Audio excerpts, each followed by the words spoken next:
It's interesting. He likes the thumb bent around technique, like a bluegrass player. Perfectly legal on an acoustic guitar. His capo is on slightly diagonally, and that bothers my OCD. Every version essentially had to just cut out the full strums. Welcome to the Guitar Arrangers Podcast, the greatest guitar arrangers podcast in the history of the universe. That's right. Welcome. We're here for another episode. Today we are going to be looking at ABCDEFU guitar arrangements. Who is this artist? The song is by an artist called GAYLE. Thank you, GAYLE, for this beautiful song. Tony is a big TikTok fan. Huge That's TikTok why we're doing this episode fan today. Oh, I said my TikTok handle in one of the previous episodes. I forgot what it was. I think it was Hello Kitty Adventure Fan 3596. Yeah, exactly. Before we get started today, I have a big announcement for Thomas. He doesn't even know this yet, but I would like to announce that I'm officially a guitar arranger. Oh, well done. Well done. And I will now demonstrate. What is he doing? What is this? What is this? His skills are unparalleled. Because you've got the little ball there. That looks cool, man. I have the moon, the pick of destiny for guitar arranging. How is yours purple? Dude, it's pick a color. Green. Whoa. It's looking very Christmassy in there. It doesn't really fit behind my setup. Oh shit. You are finally a true master of the guitar, at least of the guitar arranging. Now that you have that light. Mine does not change colors. It was that easy. Mine only does like white or slightly off white. I feel like one. I feel like wasn't Marina's Decaccord. I think hers was purple. I don't remember the color of the one that she had. Maybe it was purple. I don't know. Purple seems to be like the most common background color in YouTube guitar. Yeah, but more important than is someone a guitar arranger? Are they the greatest guitar arranger in the universe? That is the real question. And to answer that, we're going to need a much larger planet light. That's why one of the rooms in my house is going to be dedicated exclusively to the construction of said giant light. Soon I will have an orb that takes up the size of the entire room. Yeah, we won't even need guitars. We'll just all sit around and ponder the mystical orb. Oh, yeah. Another idea that just came to my mind is you could actually just play outside in front of the real moon. Oh, but there's something about the lamp and the color changing abilities of the lamp. I think that prove, your guitar arranging prowess. Sure. The regular inferior moon cannot change colors. Who even needs it? The old moon is so lame. Yeah. Seriously. Yeah. It's always elderly people who like the moon. That's last day's news, So enough of this astronomy talk. Let's pull up this first video. All right, here we go. So what I think we should do first is there actually were not too many arrangements of this piece. So I think what we should do is first we will listen to part of the straight guitar cover. So we hear exactly what the guitar is playing in the track, and then we'll hear how it sounds when we add the melody to it. So here's a good example of the bare bones guitar. There we go. So this is a tutorial anyway, so we'll skip through it. So they're just strumming each chord, This is how it is in the times. song. It's 1 and 2 and or however. This would be good for my little kids that I teach. They can do C, E minor, A minor, and a cheater's F, as I like to call it. a false F. And everybody plays, even the guitar arrangements we'll look at today, everybody decided to keep the capo on the 4th fret like that. So it can be comfortable to play up there anyway. But so we'll be hearing every arrangement today, we'll be hearing in the correct key too. Anyway. Yes, it'd certainly be possible to make this even more simple. Instead of doing, 1 and 2 and 3 and 4 and for about the tempo, you could always just do 1, 2, 3, 4, or you could do 1, 3, 1, 3. There's no need to strum so much, and I would almost like a little up and down strumming too, if we were going to strum that much. But otherwise, I'm going to be stealing these chords for something later. Look at this right here. I have no idea. How confusing is that? You got the name of the chord, and then you've got this chord progression below it from the lyrics. I don't know if that's their fault. I don't know. Maybe they should have made the that's the lyrics a different color. Yeah. I don't think anybody who likes the song will be confused, but it's funny when you look at it like that out of context. And then the strumming pattern too is like all D. It's just down. I'm really confused about this. There's a lot of extra letters that could also be chord names in this tutorial. It would be less confusing if they just had no strumming pattern at all and you just saw them strumming down repeatedly, because that's what you would naturally do. It's hard to accidentally do something that's harder than that. That's true. This is basically the default strumming pattern in 4. Yeah. So I don't know. It could be numbers or something, but. All right. Well, this cover is all right. This is a great little thing for somebody to check out. If they want to play this song and strum along and while they're singing it too. I think this is a pretty cool one. Did anybody else, are the other play alongs, are they similar to this or are they different? Well, so this is a guitar tutorial, which seems to be maybe like 2 or 3 on YouTube, but this one was the most clear. So that's why I clicked on it. I wanted to show the listener the, bare bones guitar version of the song first, and then the next ones we'll look at have added some slight melodies to it. A lot of the melody, as you might expect, is following the chords, so it's kind of like the arranger's choice. Chord, you can strum the chord the whole time, or you can strum the chord and then play the note of the melody in rhythm like that. So we can see the arranging decisions that were made now that we've heard the track as it is without singing. Look at that. So sweet, Tony. You gave him a like, and you like and subscribe. Wow. Don't forget, guys.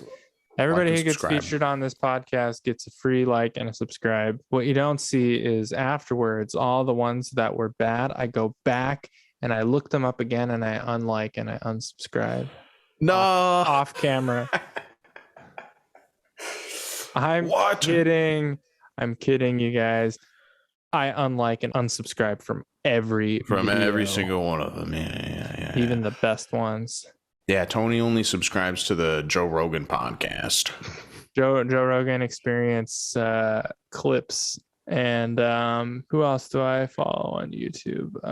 Yeah. He's not a big fan of Joe Rogan's ideas. He just loves his physique. He's an incredibly well-built man. I actually just watch him on mute and try and get ideas for hairstyles. Yeah, I just watch him for the kicks. That dude's got some crazy kicks. I would not want to be on the receiving end of a kick from Joe Rogan. No. Being a level of house. All right.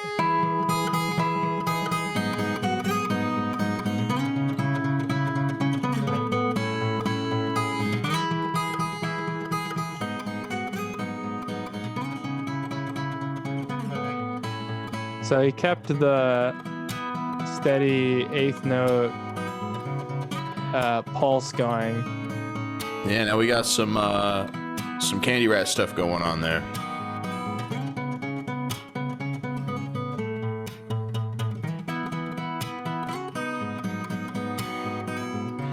pretty good. It's effective for sure.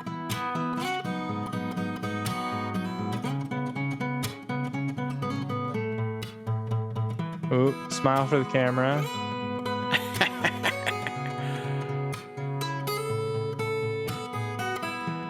It's interesting. He likes the thumb bent around technique, like a bluegrass player. Perfectly legal on an acoustic guitar.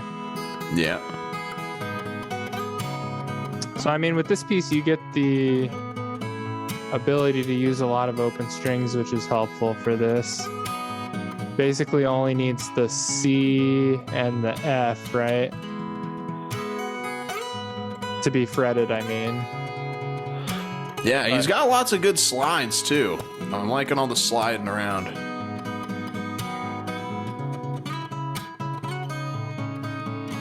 Oh, he did the F with the index finger there. Dealer's choice.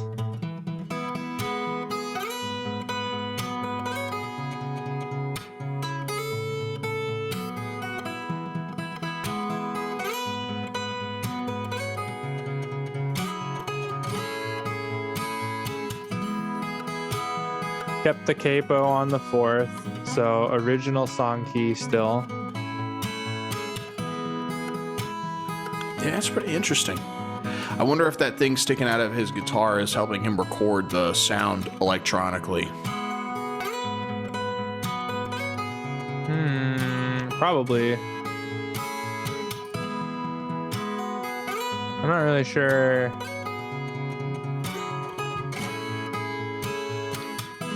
Is it like a wireless? It's got a wire going into the guitar. I think that's a microphone. It's either a microphone or a piezo microphone going into the guitar body. But where's it going to? Oh. Whoa. Abrupt ending there. It was good. Yeah, this kid's got some shredding skills. And it's interesting. It's an acoustic electric, and you can see kind of, if it hits the right angle, you can see kind of like the control board on the I don't guitar. think we would consider this an acoustic electric. It's just got the... Oh, you think it plugs in somewhere? Maybe. Absolutely plugs in. And you see at the front, he's got some sort of a battery. Why would he have this contraption on the sound hole then? Well, Juan Manuel, you gotta leave a comment down below and tell us, what is that neat gadget?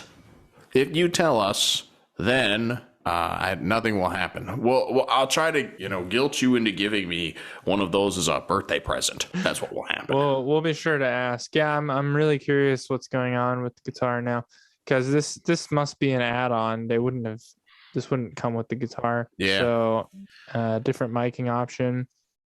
Yeah, I guess it could be for recording, but that little square there, up at the top, that's where he puts a 9-volt battery. Yeah, definitely. I'll square up there, and then if you can get him with the angle from the other side, then you can see where the control board for the electronics is. You can see where like the volume switches and everything. Perfect. So today we decided in advance, we haven't even mentioned this yet, we are going to be bringing it back old school style grading system today. So our ratings, A, B, C, D. We'll skip E and we'll just go straight to FU. Whoa. Yeah. That's very aggressive. Every week this podcast is going to get meaner. I'm going to give this guy, either an A or a B. The only reason I hesitate to give him a B is because, it's solid enough to have an A, but I hesitate as well giving him an A because I don't know what else is out there, and maybe there's something even more spectacular. So this is a technique called grading on the curve. Thomas is like really bringing it back to high school or whatever. We're grading on the curve. So the highest grade in the class gets an A, and then everyone else. I don't think it should be like that. Tell me just wants to give everybody an A. One reason why this shouldn't be an A. Thumb over technique in the left hand. No, I'm just kidding. Oh my god, that's legal. That's legal. Oh my God. Superior classical guitarist thought process coming in here. Yeah, he's not playing the same kind of guitar as me exactly, so it's definitely going to be an F. It's definitely going to be an F. He wouldn't do it the exact way that I would do it, as if he were a clone of me, so therefore I don't like it. I don't like it one bit. Now, yeah, we'll say it's an A. I mean, geez, if you had a guitar class and a kid, shredded that out, you'd be like, forget the A. I'm sending this kid to be on Dancing with the Stars or something. I don't know. America's Got Talent. I guess that does make more sense. I thought that since he had excellent guitar skills, that he would be, just as good of a dancer. I mean, it would be cool. He could play this like for some C-list celebrity who would then dance to it on TV. Yeah, he could be in the Dancing with the Stars band. We go. That's a huge honor. I mean, yeah, if we knew a person who had done that, that would be in their resume. That would be like in the bio when you look them up on the website, Oh, for sure. Even the people who are in Eric Andre's band probably still have that on their resume. Oh, so man. I think the Dancing with the Stars band is like front and center. Nice. Well, it's going to be hard to top this one. I mean, geez, I hope the next one is coming in guns blazing, because this is a pretty find good cover. out. So this is I'm done pronouncing names on this podcast. Ondřej Kutman. I've not done it well once. You think that's Ondřej? Maybe. It's very literal with the on part of the Dre. It's Ondřej. Maybe. We'll see. Please let us know how to pronounce your name, and we're very sorry. But look, click on it, and we'll have it in the description below on YouTube and whatnot. Click on it, and you can ask him yourself. All right, here we go. Another acoustic guitar, still using the capo, original key. This one,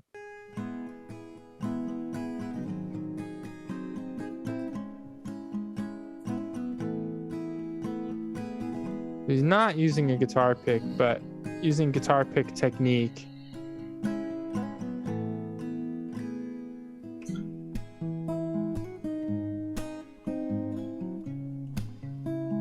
Well, there he goes. He kind of switched.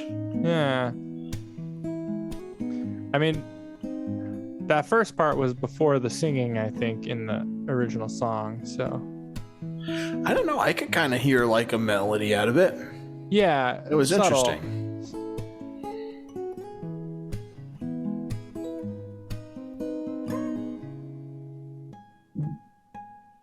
Ooh. Another perfect smile at the camera. Beautiful. His capo is on slightly diagonally, and that bothers my OCD. So was the last one. Fix your capos before you film, gentlemen.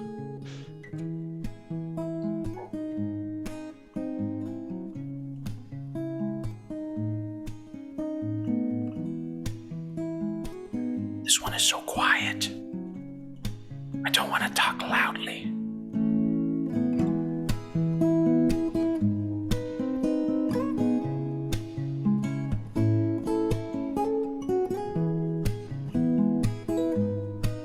So I guess he changed the feel a lot compared to the first one, but that could be a good thing. Maybe the constant steady eighth notes the entire time is a little unnecessary with a fingerstyle cover with no singing, you know? Yeah. It gives it a whole new character for sure. It's interesting. I like some of the things this person did differently.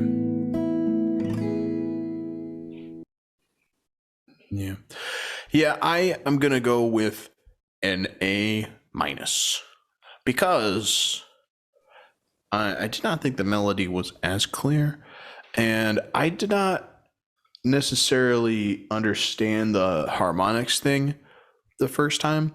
You know, it'd be really good where they're doing because they're doing that harmonics thing right around where the singer in the song sings the A, B, C, D, E, F, U. So what they should do instead is they should do a bunch of slides. They should like bow, bow, bow, bow, bow, bow, and then the song. I want to see that. Somebody sees that. Somebody does that today. A+. I can guarantee that nobody's going to do that today. But we need to make it happen. I don't know. I felt like this one, it turned it into definitely, I don't know how to describe it. I want to say like a more stereotypical acoustic fingerstyle cover. This rhythm kind of sounds like every other acoustic guitar fingerstyle arrangement. It's just the Candy Rat thing. Yeah, I guess. In a way, I think the first arrangement sounded more like the original song, but I don't know how necessary that is, to be honest with you. Like, maybe it's better to just make a pretty easy listening version of the song. Although, yeah, I didn't feel the FU in this one. I needed to feel insulted. I was too happy listening to this one. There's not enough angst. Yeah, I didn't feel insulted listening to this. Therefore, I will give it a low score. I think it still deserves an A. There's no rule that says you have to make your arrangements sound exactly like the song, so especially in pop music. So I think that this one is going to be well liked by everyone, and yeah, it works. It's effective. My only complaint is that it probably sounds like any other acoustic guitar cover when you play that Candy Rat rhythm, like you said. And then, yeah, I don't know, the harmonics, it's nice. I don't know how effective that would be. Like, I don't know how much that was adding, and that's just so easy to mess up in a live situation that I don't know if it would be worth it.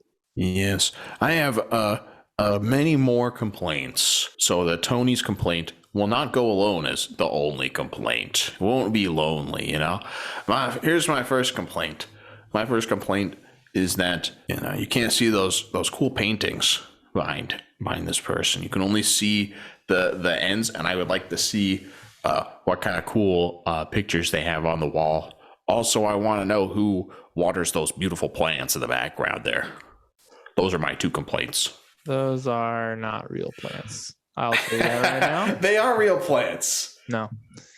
No, they're definitely. All right, let us know in the comments if you think those plants are real or not. Tony is wrong. You're going to let us know how to pronounce your name somehow. And also if those are real plants. And yeah, feel free to DM us a photograph of those paintings. We have so many unanswered questions. Those look like very comfortable couches, though. This is a great hangout space. And I want to know what is that metal thing behind him? Is that like a lamp? What is that? Of course. What is that? And why is it missing a bulb?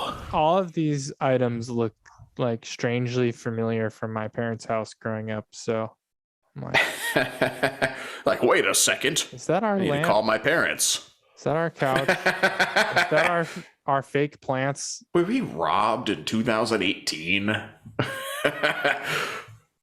FU is what I would say to that. Yeah. If you let this be known to all burglars out there, if you burglarize Tony, then he will write a song about you that will be very rude. That's what the song's about. Yeah, so watch yourselves. My bass guitar got stolen out of my car in Long Beach one time. I would sing what? I would sing the song to that person for sure. That's crazy. I don't think I've ever had an instrument stolen before. Oh, and I also had in Seattle, Washington, my rental car window got smashed and they stole my backpack. which had absolutely nothing in it except an ergo play and What? sheet music for the Legnani Caprices and the Villa-Lobos Complete Edition. And my Legnani Caprices book, I had done a masterclass with Roland Diaz, and he had written like a bunch of stuff on Caprice number 2, and that got stolen. It's like priceless. And I guarantee you, whoever stole that threw the entire thing in the dumpster, because it's like the absolute least resale value car theft thing you could possibly get is sheet music and an ergo play. Yeah, so we dedicate this podcast, or the song that has "fu" in it, to that guy, to that person. F you, random person in Seattle. And no, wouldn't it be cool if that person just like got super into classical guitar from that and just turned their life around? Yeah, no, it's funny. A similar thing happened to, I believe, Pepe Romero. I think he told me he was doing an arrangement of some popular classical music for a singer and piano, and he was doing with singer and guitar with a somewhat famous singer at the time, an opera singer. Yeah, I guess when he was at the airport, somebody just took his whole backpack full of sheet music and all of his arrangements and stuff, and I think they even put it on the news or something that they had stolen his stuff to try to get the backpack back, but no, they never got it back, and he ended up having to redo all of the arrangements. Do you think you would do it better the second time, or do you think you would just do it lazier the second time? I can answer that, because that does happen to me sometimes. A lot of times you remember it really good, so you kind of end up doing it the same way anyways. And a lot of times it doesn't really matter, because the two ways you end up doing it it's not necessarily one is better than the other. They're just a little different. A lot of times there's really not much of a change at all. But yeah, it is kind of annoying, because you will always wonder, well, maybe did I have the fingering slightly better in that first version that I've lost? Easy come, easy go. All right, let's go to the next one. Here we go. It's a classical. Ooh. And this is a Turkish name. Time out. Thanks to the lyrics.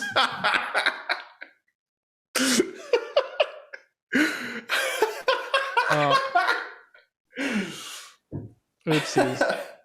Our picture might be covering part of them. Oh, we're gonna have to censor it. No, I don't care. No, that's hilarious, because they don't actually say the F word in the song, do they? They just say A, B, C, D, E, F, U, and your mom and your sister and your. So I don't know why this guy's got through the trouble of spelling it out. I can't remember. It feels much more aggressive. I do feel slightly insulted watching this. It does feel more directed at me.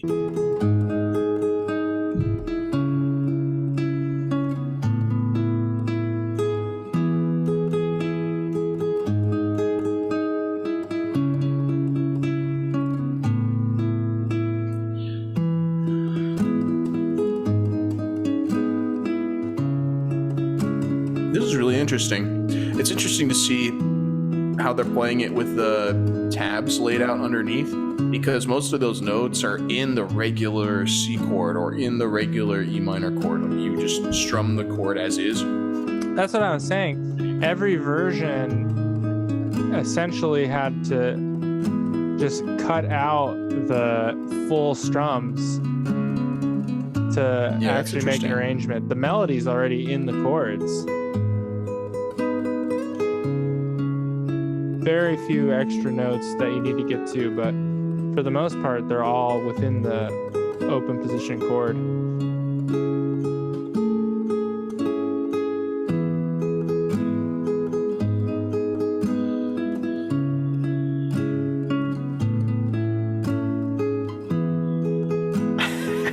So what do you think of the right hand thing? Like, classical guitarists are super against repeating fingers.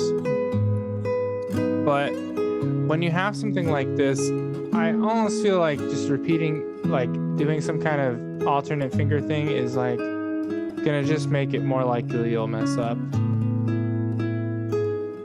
Yeah, I knew a guy in my undergrad degree who said that he could hear the difference when somebody was playing alternated or not. I can frequently. I don't know. I mean, it's easy to listen to a guitar recording and then just say, "Oh, well, I think I really hear, them switching fingers when they play or them playing the same thing."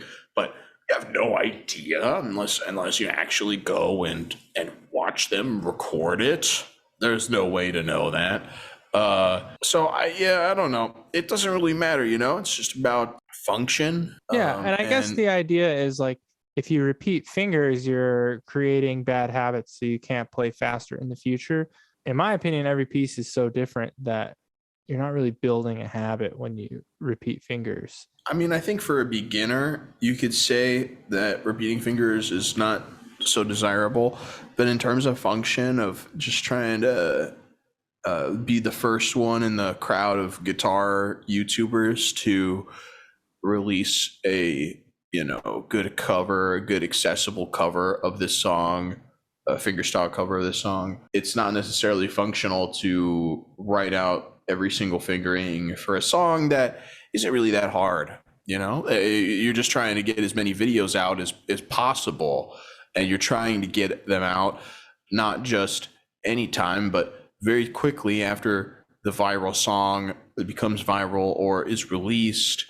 And you don't have a lot of time because there's a lot of guitar arrangers out there. If we've seen anything from this podcast, it's that there's so much guitar arranging out there. So maybe there's another guy with a version that was very similar to this, and he was cooking it up and planning to release the video, but he was like, "Oh, I just got to get my fingerings just right," and then this guy released it first, and you just never see the other one that is not released because the other guy who was spending time trying to work out every single fingering didn't release his video in time and decides not to release it at all because it's like, oh, what's the point now that I've already been beaten to the punch?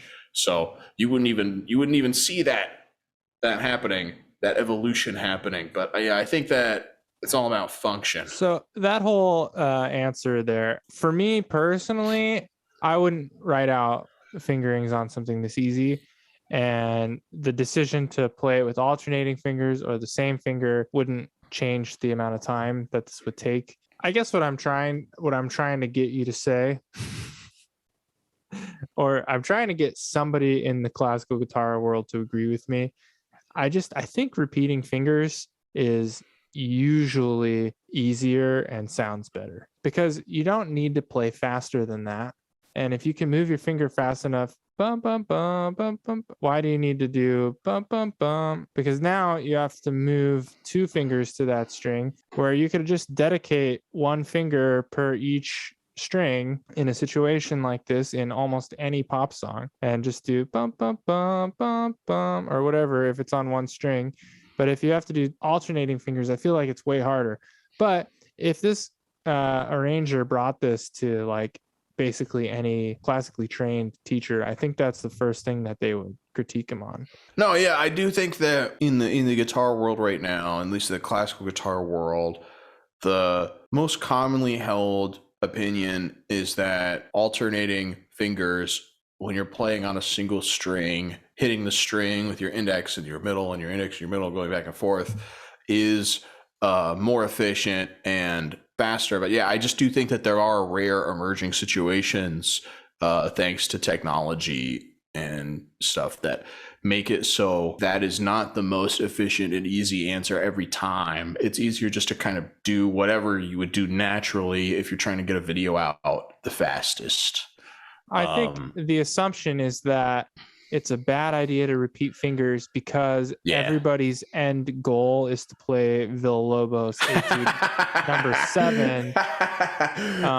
And it's like you're never going to be able to play Etude number 7 if you're repeating fingers. And it's like, well, I think there's a lot of guitarists now who just want to play pop songs fingerstyle, and the need to ever develop this virtuosic scale thing is like just completely unnecessary for so many very popular styles of music. So I'm with you, absolutely. Eunice. I think I really like seeing the repeated fingers. I'm a huge proponent of it, and I think pretty much everyone did that today. To change the topic slightly, we have our first straight capo of the day. Oh, that is true.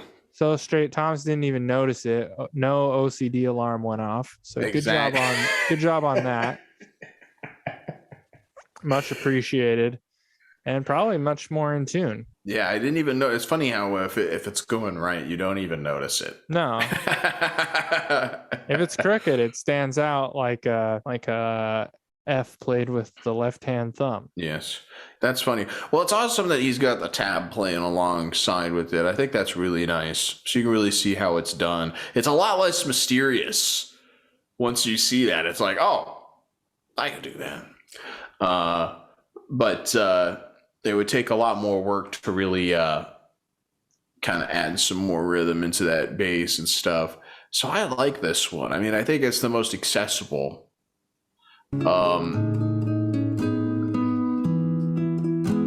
just wanted to listen to part of it again.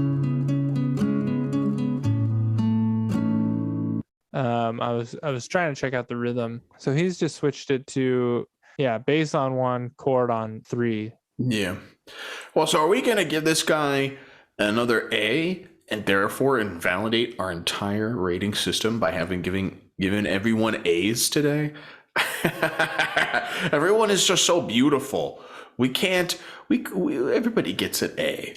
This is Thomas and Tony's participation podcast. If we're giving out straight A's, that makes our like school of arranging look really good, right? If we were running a school, do we get bonuses? We're producing all A arrangers. Yeah. Well, it's like I hate to give this guy a credit. Yeah, well, I hate to give this guy a B because he made something that was more rhythmically straight on purpose. So it's not like necessarily the version that I'd go to casually listen to in the background, but it is, something I'd go to probably if I wanted to learn how to play this song myself for a wedding or something. I probably watch this guy's video. And I think that this would be better than watching any of the other videos for that purpose. So it's tough to give him a B when he's purposely created something that's simpler with the purpose of it being to make it more accessible for beginners and people wanting to learn. And you can always kind of add your own bells and whistles. You could add your own nonsensical harmonics. I also think there's nothing wrong with giving out straight A's. In a lot of ways, I mean, there wasn't, with this piece particularly, there wasn't as much maybe to do as some of the other songs that we'll look at on this podcast. I think the first one sounded the most like the original song. The second one changed the feel, but was still good. And then this one has also changed the feel, but not as much. It's still like the original song. I guess it's lost the chord accompaniment strength, but the melody still keeps that same rhythm. I mean, you have eighth notes on every beat. And then, it's the most accessible one. Wedding Gig Award. I'll give it another A. I don't care. All A's today. Wow. I will give it FU, but only to Tony for giving everyone so many A's. I'm going to rate this man in the video an A, but I'm going to rate Tony very lowly to compensate. Yeah, we will rate ourselves low. So welcome to Thomas and Tony's Apology Podcast, where we apologize to all the viewers for being subpar. We wish to be worthy of your love. I got distracted by machine sounds that somehow stopped as soon as Thomas was done ranting. I don't know. This song deserves some kind of special award for being very arrangeable, because I don't think we'll see many songs that get a full day of perfect scores. It did happen to just work out really, really well. It's kind of funny how if you just add that capo, you could do it all on basic guitar chords, and you really don't even have to change the chord at all. No. Yeah, all you're really doing to arrange this piece is removing the chord strums and instead plucking the melody note at the same tempo that the chord strums would have been at. The only other thing is if you want to change the feel a little bit, which the second guy did the most of. Yeah, this is pretty good. All in all, a lot of great arrangements today. I don't really know how to end this one. No, here we go. Wait, let me. All right, guys. Well, thank you for sticking around to the end, everybody. If you like what you saw, please leave us a like and subscribe. Let us know in the comments if you have a favorite arrangement from today's episode or if we missed one. We want to give a big thank you to all the guitarists we talked about in this video. Be sure to check out their videos. You can find them in the links in the description below or in the show notes. Thanks for listening.